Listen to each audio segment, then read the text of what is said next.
Televidentes, el programa Hablamos Derecho, el programa de la Universidad San Gregorio de Portoviejo y su carrera de Derecho. El sistema de justicia en el Ecuador. Ese es el tema que vamos a tratar en el programa con una invitada que tiene un verdadero currículum en su vida profesional y también su vida como administradora de justicia constitucional. Ella es doctora en leyes, tiene 3 posgrados en Derecho Constitucional y Administrativo, está cursando su doctorado PhD en la Universidad Castilla-La Mancha en España, desempeñó funciones de legisladora por Pichincha en la Izquierda Democrática, ex magistrada de la Corte Constitucional, es catedrática universitaria, tanto de grado y de posgrado, y es autora de varias obras y de varios artículos. Me refiero a la doctora María del Carmen Maldonado Sánchez, a quien le agradecemos sobremanera su deseo de aceptarnos esta propuesta para este programa eminentemente académico. El agradecimiento también a nuestro compañero fraterno Alberto Vélez, quien pues conductor también de este programa, y le damos a él la primera oportunidad para luego nuestra invitada. Estimados amigos, qué placer estar con ustedes desde esta propuesta que le formula la Universidad con Corazón, la Universidad de su sangre, la Universidad San Gregorio de Portoviejo. Honrados de contar con una invitada de la talla internacional de la doctora María del Carmen Maldonado, con quien procederemos pues, a debatir temas de interés actual. Muy bien. Queremos señalar también y agradecer profundamente a Televisión Manavita, Canal 30, a Jama TV en el Cantón Jama, a Hippie TV en el Cantón Jipijapa, Alfaro TV en el Cantón Flavio Alfaro, Puerto López TV, empresa pública Cantón Puerto López, Hechos Ecuador, Cantón Chone, y en YouTube San Gregorio TV. Adicional a ello, en nuestras cuentas oficiales de la Universidad San Gregorio, USP oficial en Facebook, en Twitter y en Instagram. Doctora María del Carmen Maldonado, muchísimas gracias por aceptar este programa en la que nos sentimos honrados y orgullosos, porque este es un programa eminentemente académico, y a una mujer académica, a una mujer que le gusta el derecho, pues nos sentimos honrada que nos dé esta oportunidad de compartir con usted en este programa Hablamos Derecho. Bienvenida. Gracias, muchísimas gracias por la invitación y un saludo especial a todos los televidentes que por los distintos medios nos escuchan. Muy bien, querida doctora, Ecuador entero se queja frente a los últimos acontecimientos de que se tiene que llegar a la justicia por sus propias manos ante aparentemente la ineficacia de la justicia. Usted ha sido juez o jueza constitucional, y sobre todo en materia constitucional, donde esos fallos son tan relevantes para que exista una verdadera justicia en el Ecuador, puesto que por acciones extraordinarias de protección siempre se llega, en este caso se sigue llegando, pero usted pudo haber estado también en sus manos con muchos fallos que han sido realmente precedentes o constitucionales, pero que marcan la pauta. ¿Qué hacer ante el clamor de los ecuatorianos para que haya una justicia en el Ecuador que sea realmente correcta, ágil, eficaz y pronta? Bueno, la pregunta es bastante amplia y bastante compleja. Yo creo que ese clamor es generalizado. La ciudadanía, los usuarios de justicia, todos necesitamos una mejor justicia. ¿Y a qué vamos cuando hablamos de mejor justicia? Aquella justicia que sea conforme el texto constitucional lo prevé, es decir, que haya una tutela eficaz, célere, de derechos y también de intereses. Sin embargo, aquí la traba que tenemos para tutelar este derecho es justamente la impunidad. Entonces allí es donde se deben enfocar no solamente el Consejo de la Judicatura, que cabe la aclaración, es el órgano de administración, vigilancia y disciplina de la función judicial, sino que cada juez es aquí responsable de emitir los fallos en derecho que correspondan y de hacerlo de manera breve, de manera célere y expedita. ¿Y cómo logramos eso? Es la gran pregunta, si es que el juez tiene una carga importantísima de expedientes y trámites que sustanciar. Esa es la pregunta, es decir, aquí necesitamos que este sistema judicial se vuelva más ágil, se vuelva más dinámico, pero esto de la mano de la voluntad real del juez de sancionar, de de expedir las responsabilidades que correspondan en cada caso. Y es muchas veces lo que no se ve. Esa impunidad surge justamente de esta imposibilidad del juez de llegar a la sanción que estrictamente le corresponde frente a cada responsabilidad, a cada delito, a cada infracción. La impunidad impide que la sociedad confíe en el sistema judicial. Y ese es el grave problema que tenemos. El momento en que un ciudadano comete una infracción, debe saber exactamente que a consecuencia de esa infracción viene una sanción, ¿qué sanción viene? Esa es la manera en la que se conduce a la sociedad hacia el cumplimiento del deber, hacia el cumplimiento de la obligación, hacia evitar lo que está proscrito por la norma. Sin embargo, cuando no ve esa sanción, tenemos dos fenómenos importantísimos dentro de una sociedad. El primero es que la norma empieza a perder vigencia, porque ven que los obligados a cumplirla, que son los jueces, no la cumplen, no la aplican. Y el segundo fenómeno que tenemos, que es terrible, es la impunidad. Es decir, hay ciudadanos que por cualquier medio buscarán evitar la aplicación de la ley y con eso evitar la consecuente sanción que tendría su infracción. Usted desempeñó las funciones de jueza constitucional. El Ecuador entero, después en octubre del 2008, que se aprobó por referéndum la vigencia de la actual Constitución, se vanaglorió sosteniendo que la Constitución ecuatoriana era, pues diríamos, la panacea en el mundo, porque era concededora de derechos que muchos países del mundo no la tienen. En la práctica, la Corte Constitucional también ha tenido una muy profunda lentitud en la resolución de las causas. Y fundamentalmente, la gente no sintió que los derechos que se mencionaban en la Constitución sean realmente prácticos, sino que han sido realmente teóricos. Usted que estuvo en esa disyuntiva de administrar justicia constitucional, ¿podría, luego de haber desempeñado esas funciones, sacar una evaluación? ¿Realmente es dogmática y teórica? ¿O en esa parte dogmática es realmente práctica la justicia constitucional en la concesión de los derechos? Yo considero que está muy bien y es de avanzada una constitución que tutele derechos. Me parece también que el contenido respecto a las obligaciones es bastante escaso, puesto que tenemos muchos artículos destinados a los derechos, pero solamente un artículo destinado a las obligaciones que deben cumplir los ciudadanos. A mí me parece que esto es de doble vía. Está bien un amplio catálogo de derechos, pero está bien también una exigencia respecto a las obligaciones que implican esa tutela de derechos por parte del Estado, y es lo que no tenemos. Por supuesto, nuestra Constitución tiene aspectos magníficos, sin embargo, al ser una Constitución tan extensa, llega a caer en aquello que muchos tratadistas llaman una Constitución reglamentaria, y eso nos trae dificultad. Nos trae dificultad puesto que tanto en un caso que he mencionado, que es el amplio catálogo de derechos, cuanto el otro caso, que es la amplia normativa existente, en la práctica es difícil lograr la aplicabilidad total. Y con eso lo que genera, por supuesto, es que vaya perdiendo vigencia, vaya perdiendo apropiación por parte de la ciudadanía de su texto constitucional. Recordemos en el primer caso de derechos, que detrás de los derechos debe haber necesariamente una carga presupuestaria importante por parte del Estado. Hablemos, por ejemplo, de los derechos del buen vivir, salud, educación y demás. Esos derechos requieren una carga presupuestaria enorme. Y esa es la razón por la cual una Constitución no puede ser meramente declarativa de derechos, porque necesitamos los fondos, los medios, los recursos humanos y materiales para que esos derechos se hagan efectivos. El derecho no se puede quedar en la declaración. Y claro, también respecto a su pregunta, ¿qué es lo que pasaba y pasa en la Corte Constitucional?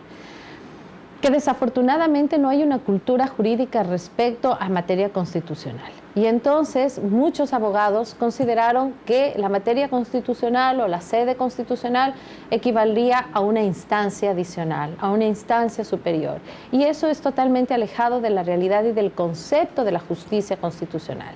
Tenemos por un lado la justicia ordinaria que finaliza el análisis con las Cortes de Casación, con la Corte de Casación, que en este caso es nuestra Corte Nacional. Por otro lado, con acciones absolutamente diferenciadas, distintas, de conocimiento de la Corte Constitucional, como es en efecto la acción extraordinaria de protección, tenemos esta justicia constitucional. ¿Qué hace normalmente el abogado? Si es que no logra obtener su pretensión en la justicia ordinaria, inmediatamente acude a la justicia constitucional. Y eso generó una carga inmensa de acciones en la Corte Constitucional. Valga su pregunta para entonces un poco tratar de entender a los abogados que tanto nos escuchan en este prestigioso programa, de que la acción extraordinaria de protección es una acción distinta, diferente y que no busca, su naturaleza no es de ninguna manera el conocer lo que ya se ventiló y se resolvió en justicia ordinaria. La naturaleza de la acción extraordinaria de protección, por el contrario, es velar o verificar la tutela de los derechos, ya sea en el proceso cuanto en la sentencia. Es así como está concebida la acción. Cuando los abogados en libre ejercicio, cuando los abogados del Estado, que también el Estado ha significado una parte importantísima en esta enorme densidad de causas que ha tenido que conocer la Corte Constitucional, cuando los abogados en general entiendan la real naturaleza de la acción extraordinaria de protección, se van a dar cuenta de que esta acción no es una instancia más y que por lo tanto solamente cuando se presuma la vulneración de derechos tendrán que presentarse las causas. Como se ve, este es un problema no solamente de la Corte y de la estructura de la Corte, que sin duda podría ser mejor y tendría que ser mejor, con unos despachos muy fortalecidos, con gente de primer nivel como asesores de despacho, que realmente no es esa la calidad de asesorar en el caso de la Corte Constitucional, sino la directa elaboración y redacción de los insumos que le permitan al juez la construcción de las sentencias. Necesitamos eso, además del cambio de cultura jurídica de los abogados y además también del cambio de cultura jurídica de la ciudadanía en general, porque también el usuario de justicia tiene que entender que no todo puede derivar hacia la vía constitucional. Doctora, si usted me lo permite, algún prestigioso analista hizo una declaración que a mí me parece bastante fuerte. Dijo que la justicia en el Ecuador es una utopía, porque hay una vieja asignatura pendiente en esto de la justicia en el Ecuador y que es la independencia. ¿Cómo podemos conseguir una justicia independiente, una justicia plena, una justicia que genere una dicotomía real con el Ejecutivo y que pues maneje esa posición inmarcesible de la justicia de ser el más alto ideal de una nación? ¿Cómo podemos dar los pasos iniciales para que esta justicia comience a vivirse y no se quede en ese plano que ya lo habíamos dicho de la simple utopía? Bueno, como sabemos, la independencia de la justicia es el ideal más importante que debe tener esta transformación de la justicia. Y digo esto porque si no hay independencia, simplemente no hay justicia. Porque el juez entonces no aplica sus conocimientos, no aplica los elementos de juicio, no recurre y valora debidamente las pruebas, porque sabe de antemano en qué sentido tiene que fallar cuando hay injerencia. Entonces, no puede haber injerencia en la justicia, estamos claros, no puede haber, pero lo que sí es importante también es hacer el cumplimiento de estos fines y esta transformación de la justicia conjuntamente con la ciudadanía. Puesto que si bien es cierto y es claro que no es posible en un sistema de un Estado de Derecho que es el que vivimos, porque abro un paréntesis, este Estado constitucional de derechos y justicia no deja de ser, dentro de las categorías de Estado, un Estado social de derecho. Dentro de un Estado social de derecho, decía, no puede haber injerencia. Estamos de acuerdo. Por ninguna de las funciones, muchísimo menos por la función ejecutiva, pero por ninguna de las funciones, lo que nos llama a todos los organismos y funciones del Estado es el deber de coordinación, más no de injerencia. Pero también existen otro tipo de injerencia a la que también la justicia está sometida y que no puede existir. Puede ser la injerencia de las grandes corporaciones, la injerencia de los grupos fácticos de poder. Y eso a veces se pierde de vista y no, aquí el llamado es a la ciudadanía que también entienda que la injerencia incluso puede ser ofrecimientos por parte de un usuario de justicia, porque de todas maneras está interfiriendo en el libre criterio del juez para administrar justicia. Perfecto, muy bien. Muchísimas gracias, doctora María del Carmen. Este es un programa eminentemente académico y los anuncios institucionales de la Universidad San Gregorio no pueden dejar de estar al lado. Así que vamos a esos anuncios y regresamos enseguida para el segundo segmento con nuestra invitada.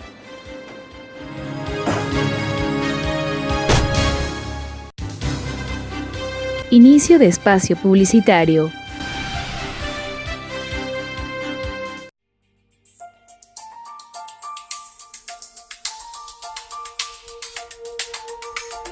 Caminamos junto a una generación que busca la excelencia. Sabemos que el conocimiento es la fuente de desarrollo de nuestros pueblos y entendemos que nuestro deber es formar profesionales con responsabilidad. Nuestra oferta académica es variada y está a la par de las mejores universidades del país. Nuestro compromiso es formar a los nuevos líderes del futuro. Somos la Universidad San Gregorio de Portoviejo.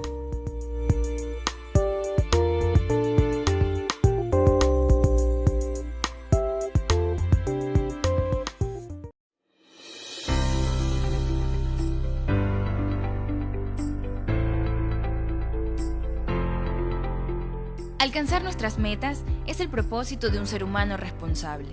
No importa si es de día o de noche. El logro es la satisfacción más grande después de haber entregado tanto en muchos días de estudios. Mi salón de clases, mis profesores, mi universidad. Es legado de una familia que te guía en valores y responsabilidad. Yo estudio contabilidad y auditoría, porque soy gregoriano y esta es mi universidad.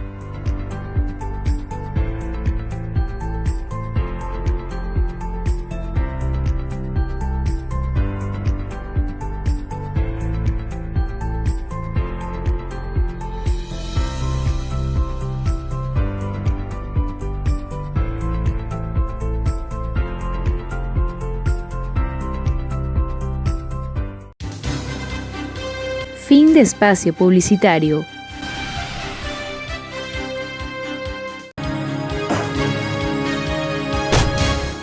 Volvemos al segundo segmento de nuestro programa Hablamos Derecho.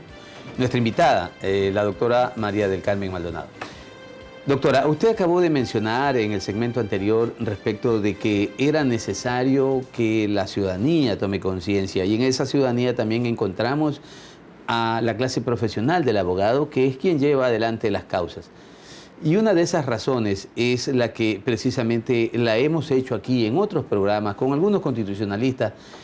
¿Cómo lograr, cómo hacer para que se pueda rever, se pueda revocar la resolución que tuvo ese Tribunal Constitucional en transición de la Corte Constitucional, que admitió que las instituciones públicas, es decir, las personas jurídicas, tuvieran también derecho a plantear una acción extraordinaria de protección? Desde nuestra perspectiva, como abogado en el ejercicio de la profesión, como catedrático, creemos que la gran cantidad de juicios represados son precisamente los juicios planteados por acciones extraordinarias de protección por parte del Estado en la Corte Constitucional. Usted estuvo en esas funciones. ¿Puede tal vez reflexionar y decir si estuvo bien o no estuvo bien lo que hizo esa Corte en la que usted no fue parte cuando se tomó esa decisión? ¿Cree que es posible lograr que se pueda rever aquello? En efecto, como usted bien ha manifestado, el gran problema que tiene la Corte Constitucional, dentro de otros, es la gran cantidad de causas que ingresan, ¿no? Vamos a tratar la primera fase, que es la fase de admisión. Según informes y reportes de la misma Corte Constitucional, alrededor de un 80% de causas se inadmiten. Y muchos ciudadanos se asustan cuando se dan estas cifras. Yo quiero decir que son cifras más o menos comparables con el sistema constitucional colombiano, por ejemplo. Porque, por lo que habíamos hablado antes, es decir, los abogados que consideran a la justicia constitucional como una instancia más, y a eso se debe la enorme cantidad de causas que se presentan y se ingresan para que pase el primer filtro, que es el filtro de admisión. Una de las causales de procedibilidad o admisibilidad están dadas en la Ley Orgánica de Garantías Jurisdiccionales y Control Constitucional. Y allí, en base a estas causas, artículo 41, 42, en base a estas disposiciones, se ve y se hace el análisis. ¿Quiénes hacen el análisis? Los propios jueces constitucionales que integran las salas de admisión. 3 salas de admisión que rotan en su integración y que duran alrededor de un mes, según disposición legal. Bien, pasada esta fase nos corresponde entonces la fase de sustanciación. Ahora, ¿qué es lo que sucede respecto a su pregunta? En efecto, el Estado ha tiene una parte muy, muy, muy importante en cuanto a este número de acciones extraordinarias de protección que se presentan en la Corte. ¿Bajo qué consideración? Bajo la consideración de que el Estado también, y ciertas instituciones del Estado también tienen personalidad y personería jurídica y que por lo tanto sus derechos también podrían ser tutelados. Como hemos hablado, derechos que deben ser tutelados al tratarse de una acción extraordinaria de protección en el procedimiento o en la resolución. Ahora, ¿qué sucede? Otro debate de otro sector de la academia puede decir con justa razón que la tutela de derechos la merece el ciudadano frente al Estado. Correcto. Frente al posible abuso que el Estado, al decir Estado es el término genérico, me refiero a sus órganos, instituciones, funciones y servidores, puedan cometer frente a los derechos del ciudadano. Correcto. Entonces la acción extraordinaria de protección tomaría muchísimo más sentido, porque en general este esquema de derechos permite justamente la tutela de los mismos frente a la inobservancia de estos por parte del Estado. Porque esa es la naturaleza básicamente de la acción ordinaria de protección y de la acción extraordinaria de protección. Yo sí creo que a esta nueva Corte Constitucional le podría generar un nuevo debate respecto a este tema. Y con esto también obligaríamos a la justicia ordinaria a ser mucho más cautelosos el momento de resolver los casos interpuestos por el Estado. ¿Y a qué me refiero? A que la aplicación de la Constitución no solo corresponde a la justicia constitucional. La propia Constitución establece que toda autoridad administrativa o judicial está obligada al cumplimiento de la Constitución. Artículo 426 de la Constitución. Sí, y el 424 también nos establece el principio de supremacía constitucional. Claro, en virtud de la Constitución, el resto de normas infraconstitucionales deben ser aplicadas y su aplicación debe ser revisada por los jueces. ¿Por qué jueces? Por los jueces de justicia ordinaria. Alberto. Doctora, no sé qué tan importante sea, habida cuenta de todos los juicios de valor que se han realizado acerca del accionar de los jueces.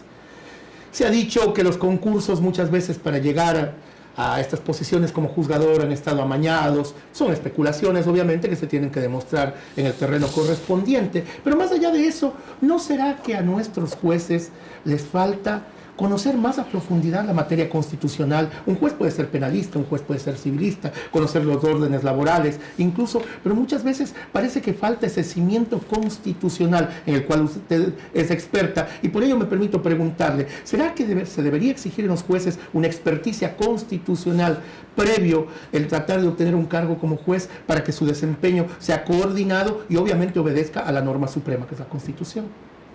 Siempre el derecho constitucional es el tronco principal de las ramas del derecho. Sin embargo, a partir de la vigencia de la Constitución del 2008, que nos crea este Estado constitucional de derechos y justicia, se hace muchísimo más importante que todas las autoridades administrativas y judiciales apliquen correctamente la Constitución.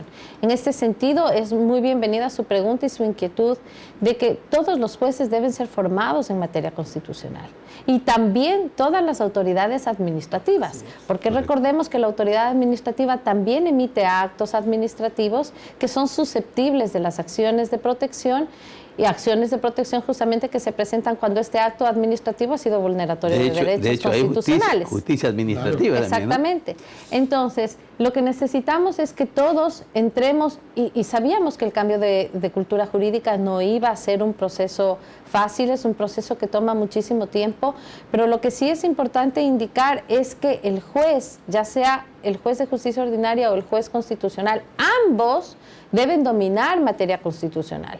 ¿Y por qué razón? Porque el sistema está diseñado en base a que los dos tipos de jueces dominen la materia constitucional. ¿Por qué razón?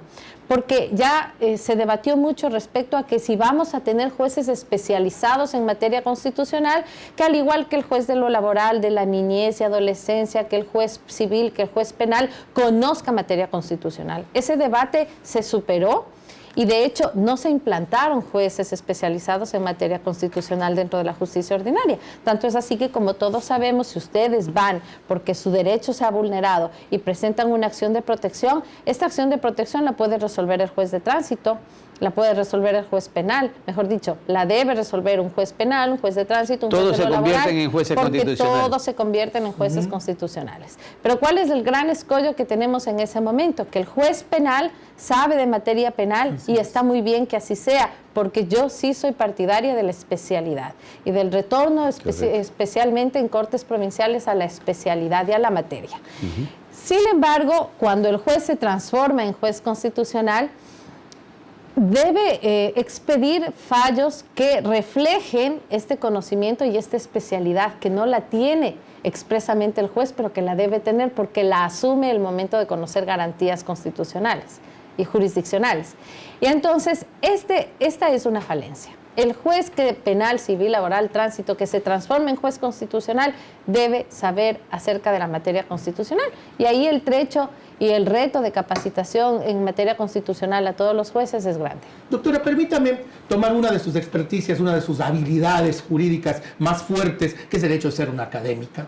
Y quiero preguntarle, ¿en qué medida la academia es también corresponsable de que quizá no formamos abogados holísticos, que se manejen en todas las áreas con la suficiencia necesaria? ¿Hasta dónde la academia tiene que hacer un mea culpa y comenzar a reestructurar un poco su pensamiento y su andamiaje para ser coherente con estas propuestas actuales, en virtud de que el derecho constitucional debe tener una fuerza mayor y además quien egresa de una carrera debería tener las suficiencias en esta área para luego, obviamente, no caer en los errores que hemos visto en el ámbito de la administración de justicia?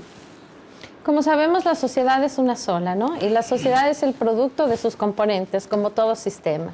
Y entonces, cuando hablamos del sistema judicial, queremos buenos jueces, queremos jueces que tengan experticia, además que tengan probidad, idoneidad, pero yo sí creo que el responsable directo de esto es la academia. Por eso es que tenemos que fortalecer las mallas curriculares en la universidad, pero también mi propuesta siempre será fortalecer la educación en valores desde las escuelas. Los criterios axiológicos desde las escuelas, exactamente. Y justamente los criterios axiológicos son lo que luego se traduce en una constitución a manera de principios o derechos, ¿no? Son los valores de la sociedad. Pero si nosotros no inculcamos esos valores desde las aulas escolares, entonces luego no podemos tratar de crear jueces que sí, posiblemente y en el mejor de los casos tengan mucho conocimiento, pero que no tengan esa base de valores, ese fundamento axiológico que se necesita para administrar una real justicia. Por supuesto, el componente ético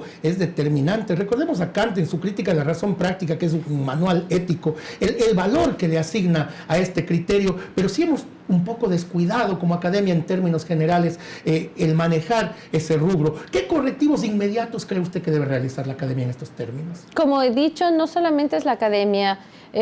Al ser humano se lo forma desde la primera infancia, los primeros años. Ahí lo que necesitamos es fortalecer las materias que usted y yo vimos cuando éramos niños, ¿no? Yo siempre voy a esta propuesta de contar nuevamente cívica, con la lógica, la cívica, la ética, la moral cívica, la filosofía, que son las materias que nos acercan, lejos de toda religión, de principio religioso, pero que nos acercan al tema de valores y principios comunes a una sociedad, comunes a nuestra sociedad.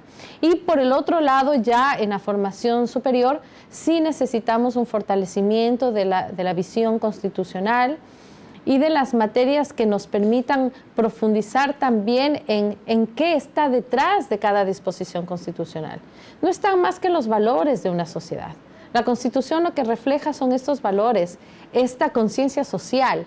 Y allá es a donde debemos siempre apuntar como estudiantes, saber cuáles son nuestras falencias, adentrarnos en las falencias que como sociedad tenemos, porque luego la parte más compleja y más costosa siempre es corregir. Y entonces allí se generan otros problemas, como que tenemos los centros de detención abarrotados y demás. Debemos ser conscientes de que la formación es fundamental y es primero, luego la sanción. Muy gentil, doctor. Doctora María del Carmen, me ha agradado mucho una respuesta que usted le dio a Alberto respecto de que es partidaria de la especialización. Eso significaría de que usted no estaría de acuerdo, o no está, como yo tampoco lo estoy, porque también soy partidario de especialización. Estos 20 años o estas 2 décadas, las universidades se dedicaron a preparar abogados especialistas en tal o cual asignatura, o en esta área. De hecho, incluso las menciones que daban las universidades decían abogado, especialización tributario, abogado, especialización administrativa, ¿sí? Pero el Consejo de la Judicatura anterior aprobó una reglamentación que permitió entonces la conformación de tribunales, específicamente en ello voy a referirme, tribunales contenciosos tributarios o contenciosos administrativos tributarios. De manera que una persona, como abogado, como juez, que no tiene mayor dominio de administrativo, pero sin embargo conoce mucho en materia tributaria, también forma parte de los tribunales contenciosos administrativos o a la inversa. Entonces, eso generó una grave reacción y de hecho fallos muy calamitosos que afectaron derechos de ciudadanos que reclamaban, y sobre todo por la violación muy patente que existió en el gobierno anterior sobre los derechos de las personas. Debería entonces volverse a que los tribunales administrativos y los tribunales en este contencioso tributario sean realmente con abogados especialistas en cada una de esas áreas. ¿Cree usted que eso debería ocurrir? De manera general, no en el caso específico planteado, porque habría que ir a las particularidades. Así es. Pero de manera general, yo considero que este principio de especialización, que es un principio procesal, debe retornar a nuestro país, a nuestras cortes. De hecho, está en la provinciales. Constitución, ¿no? Sí, y adicionalmente, ¿qué es lo que nos garantizaría esto? Nos garantizaría sin duda la tutela de 2 derechos. Primero, el derecho a la tutela judicial efectiva y expedita, que es con el que he iniciado mi intervención, porque, a ver, la razón natural no pide fuerza. Quien conoce de una materia, sin duda, expide fallos de manera más célere porque el estudio mismo de la causa, de los casos, de la incidencia, está dado bajo la especialización. Pero adicionalmente tutela otro derecho que es muy importante, que es el derecho al debido proceso en la garantía de la motivación. El juez que bajo la materia de su especialidad emite un fallo, tiene sin duda muchísima más posibilidad de que este fallo esté realmente y debidamente motivado. Entonces, de igual manera, es mucho más difícil pronunciarse e ir construyendo seguridad jurídica cuando un juez que no ha tenido la especialización debida conoce otro caso porque además no sabe qué precedentes hay, qué líneas ha manejado una corte. Se enterará, por supuesto, de la jurisprudencia porque, como sabemos, estos fallos de triple reiteración deben pasar por aprobación del Pleno de la Corte Nacional, pero no está en su psiquis, en su memoria, en su hábito de estudio, todos estos precedentes, todas estas coincidencias, todas estas situaciones fácticas que nos pueden llevar a determinada resolución, como sí sucede cuando atiende solamente casos de su especialización. Perfecto, muchísimas gracias, doctora María del Carmen. Vamos a ir a otros anuncios institucionales y regresaremos para seguir comentando sobre el sistema de justicia en el Ecuador. Volvemos.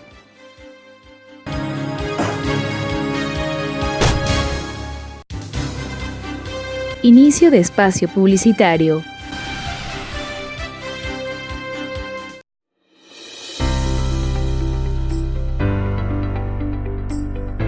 Alcanzar nuestras metas es el propósito de un ser humano responsable. No importa si es de día o de noche. El logro es la satisfacción más grande después de haber entregado tanto en muchos días de estudios. Mi salón de clases, mis profesores, mi universidad, es el legado de una familia que te guía en valores y responsabilidad. Yo estudio comunicación porque soy gregoriano y esta es mi universidad.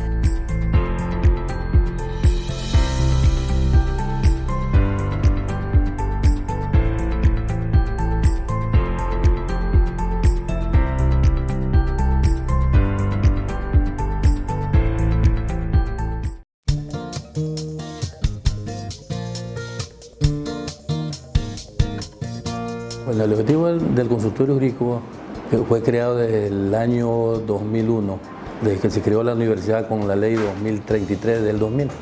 Prestamos este servicio gratuito a la colectividad a través de los estudiantes de la carrera de Derecho que están para obtener su título de abogado de los juzgados de la República del Ecuador. A través de ellos prestamos este servicio a las personas de escasos recursos económicos que no tienen cómo contratar un abogado para que le hagan su defensa. La Universidad San Gregorio de Puerto Viejo invita a las personas de escasos recursos económicos que no tengan cómo contratar un abogado para prestarle los servicios en todas las materias que es necesario. Consultorio Jurídico Gratuito, un servicio de la Universidad San Gregorio de Puerto Viejo para la comunidad.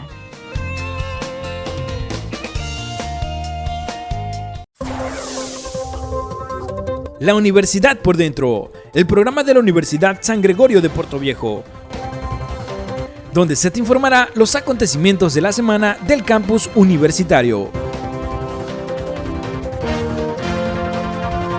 La Universidad por Dentro. Fin de espacio publicitario.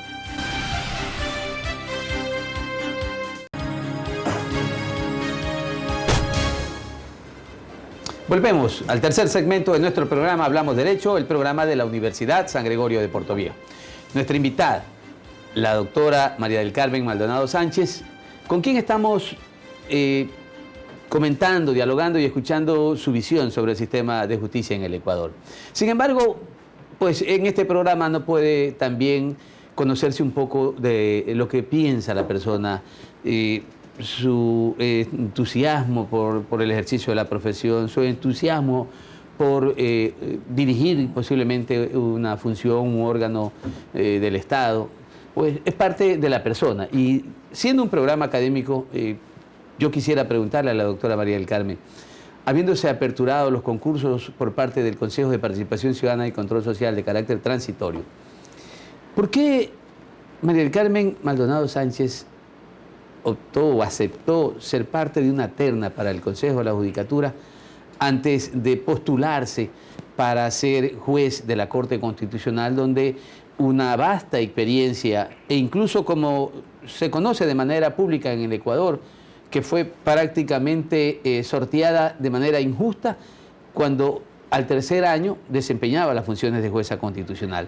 Entonces, uno se apasiona posiblemente por la justicia constitucional, mientras que en cambio el hecho del Consejo de la Judicatura es también pasión y amor porque la justicia sea eficiente, sea correcta y se convierta en un verdadero servicio público como lo define la Constitución y el Código Orgánico de la Función Judicial. ¿Cuál es esa razón para haber optado por el uno y no por el otro? Bueno, en primer lugar, sí cabe explicar a la ciudadanía que en efecto cuando tocaba la primera renovación de la Corte Constitucional, esta según la Constitución y según la ley tenía que hacerse por sorteo. Pero en el caso del sorteo que se hizo en el 2015 para la renovación del primer tercio, en efecto fue un sorteo lleno de irregularidades. Lleno de irregularidades que en su momento se denunciaron ante el Consejo de Participación Transitorio, y el Consejo de Participación Transitorio en su informe de evaluación recoge esta cantidad de irregularidades que concluyen que este sorteo fue ilegítimo y que afectó de manera directa los derechos de los jueces. Y dice textualmente el informe, no solamente de los jueces que salimos sorteados, valgan las comillas, sino también de todos los jueces que se sometieron al proceso, porque no habían las garantías, no habían los parámetros claros, la selección de notario fue, mejor dicho, no hubo selección de notario. El notario fue invitado por sus amigos que eran miembros de la comisión de selección de los nuevos jueces, que además reemplazarían a quienes salgan por efecto del sorteo. Bueno, muchas irregularidades que se denunciaron en su momento. Sí, me hubiese gustado volver a participar para ser jueza de la Corte Constitucional, sin duda, como también a muchos otros jueces. Desafortunadamente, el Consejo de Participación Ciudadana y Control Social Transitorio sacó una resolución por la cual es absolutamente imposible hacerlo, por cuanto ellos determinaron que todos quienes habían o habíamos sido jueces de la Corte Constitucional ya no podíamos volver a desempeñar esas funciones. Lo cual cabe indicar, como ustedes perfectamente lo saben, es una disposición inconstitucional, claro, debido a que primero la Constitución ni ninguna ley permite o contempla esa prohibición. De hecho, a cualquier servidor público, incluso elegida por concurso o las de elección popular, pueden volver a postularse, es decir, pueden volver a ser reelegidos. Entonces, es injusto que exista esa discriminación hacia los que fueron por una vez. Exactamente, se está vulnerando el derecho al trabajo, contenido en el artículo 33 de nuestra Constitución, la libertad del trabajo. Se está vulnerando también el derecho contenido en el artículo 61 de nuestra Constitución, derecho de participación, por el cual todos los ecuatorianos y las ecuatorianas tenemos derecho a acceder a empleos y cargos públicos, por supuesto, una vez superado el debido concurso o el proceso de selección. Pero esta disposición impidió que quien habla y que otros compañeros, tanto de la primera Corte Constitucional cuanto de la Corte de Transición, puedan volver a postularse. Y si me permite poderle hacer una pregunta. ¿Qué se siente para María del Carmen Maldonado el hecho de ser presidenta del Consejo de la Judicatura? ¿Qué tanta responsabilidad acarrea esas funciones? ¿Qué tanto entusiasmo, qué tanta pasión? ¿Cómo mira esa obligación ya en un ejercicio de aquello? ¿Cómo se siente esa mujer constitucionalista, esa mujer catedrática, esa ciudadana que quiere ver que en el Ecuador exista realmente justicia y que el ciudadano cambie la percepción que tiene del sistema de justicia en el Ecuador? Bueno, yo me siento en primer lugar sumamente comprometida con la designación y con la ciudadanía, porque recordemos que quienes nos han designado solamente ejercen una potestad pública que viene del pueblo, viene de la ciudadanía y que en este caso vino del referendo del 4 de febrero. ¿Qué le permitió al Consejo de Participación Transitorio evaluar a las autoridades, cesar a determinadas autoridades y designar a sus reemplazos, tal como textualmente dice el anexo 3? Sí, implica un gran compromiso y sin duda siento una enorme responsabilidad. Sin embargo, este ímpetu de la pasión, también del sueño de ver una mejor justicia, es la que nos lleva a pensar en que aquellos sueños aparentemente irrealizables pueden ser verdad, pueden ser realidad. Y en este caso, el sueño de todos es ver una justicia por lo menos independiente, ¿no? Por lo menos ejercida con jueces probos e idóneos, dentro de un sistema y de una infraestructura física que permita al usuario la aplicación y la aplicabilidad de estos principios importantes como son el principio de transparencia, de publicidad, de contradicción, de inmediación, que son los principios procesales. Y así es como se ve, pero aquí la colaboración es de todos, es decir, el llamado en este caso, y creo que estamos ya finalizando el programa, el llamado es al ciudadano, a ese abogado en libre ejercicio, por ejemplo, que de una vez por todas piense, acepte y asimile que el pagar al juez por un fallo es un acto de corrupción también del abogado. Que en estos actos de corrupción hay dos vías y hay dos partes, que es el juez y es el abogado. Y señores y colegas y amigos que nos escuchan, no está bien, no es correcto pagar al juez, porque al juez lo paga el Estado a través de nuestros impuestos. Ese es el sistema de distribución de la riqueza y justicia distributiva y demás. Al juez lo paga el Estado. Ustedes, abogados que me escuchan, no tienen por qué pagar al juez, no tienen por qué pagar al secretario, a la persona que notifica. No.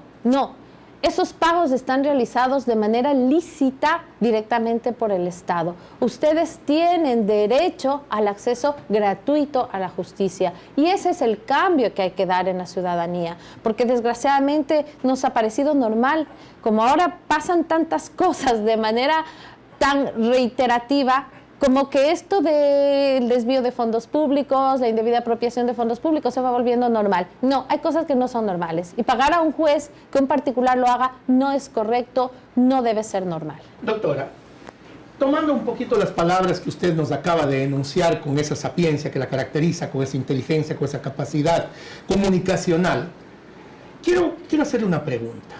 Estos jueces corruptos, estos jueces que incurren en errores, serán motivo de sanción. Pero la sanción debería ser una herramienta administrativa, no una herramienta política.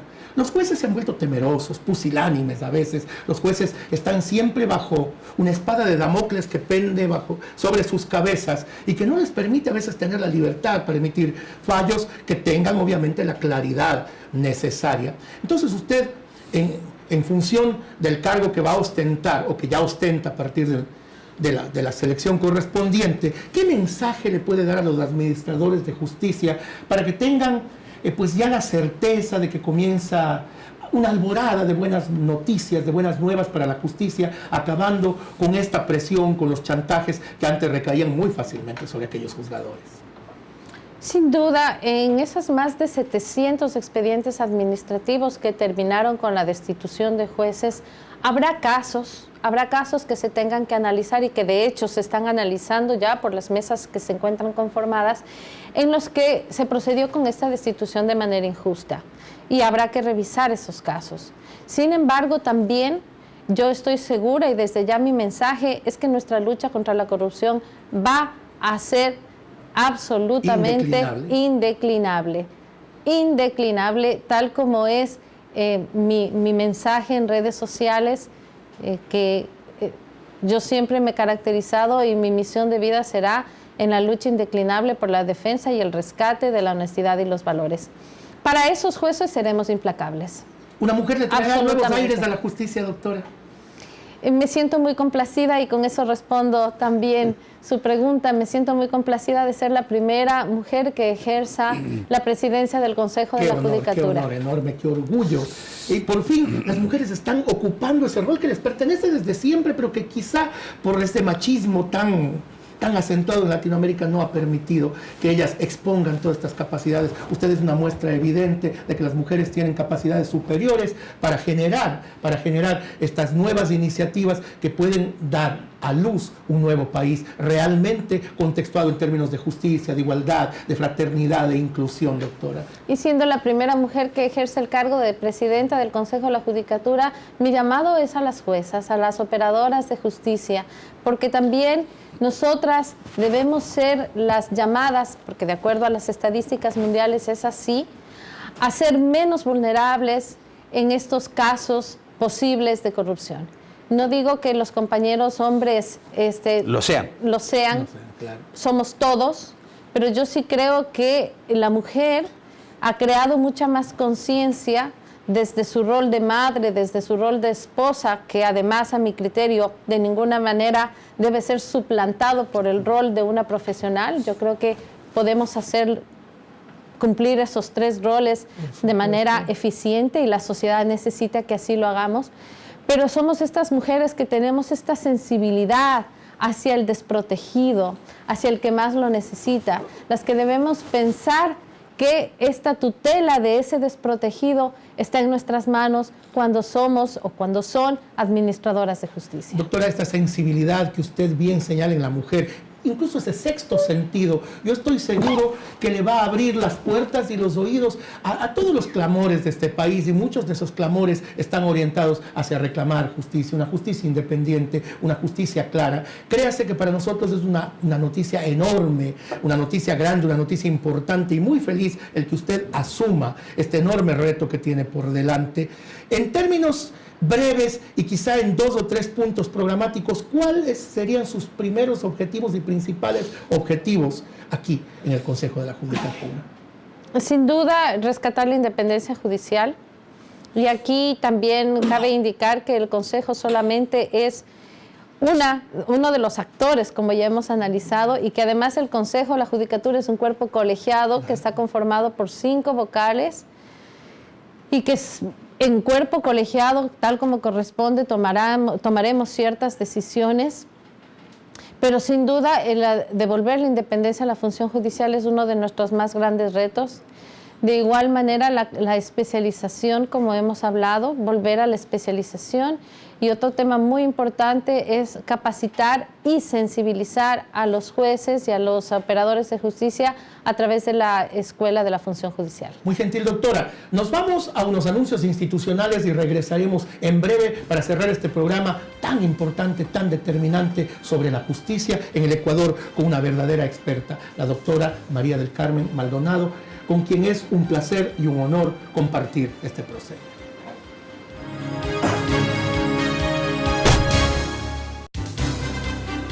Inicio de espacio publicitario.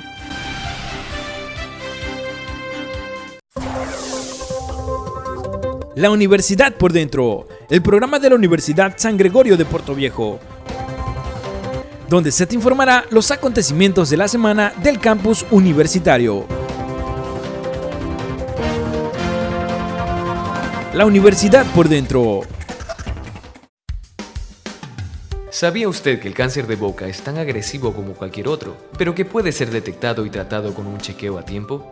El Centro de Investigación de Patología Bucal de la Universidad San Gregorio brinda este servicio a la comunidad, con equipos de última tecnología, y procesa las muestras de tejidos cuando el caso lo exige. Desde 2013 han sido detectados una decena de casos de cáncer y muchos otros han sido tratados con buenos resultados. Tómese un tiempo y acérquese de lunes a viernes al Centro de Investigación de Patología Bucal. Un chequeo temprano puede hacer la diferencia. Universidad San Gregorio. Experiencia, confianza y calidad académica.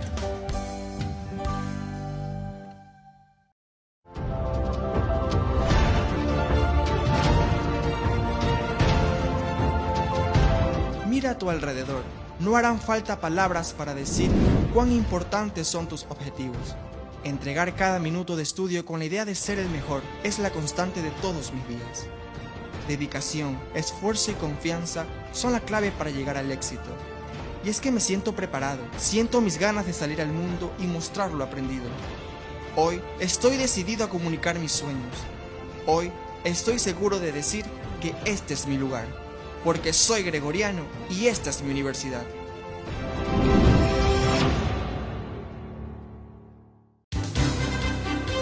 Fin de espacio publicitario.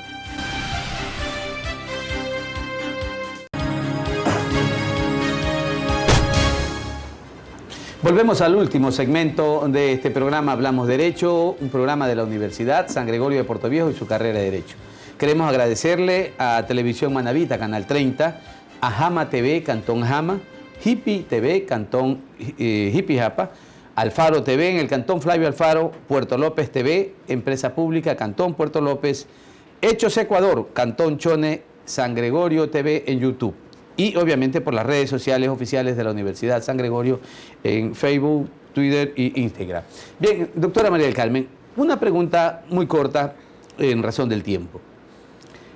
¿Se enfoca normalmente la ciudadanía en la labor de los jueces para presagiar tal vez un eficiente o deficiente servicio público?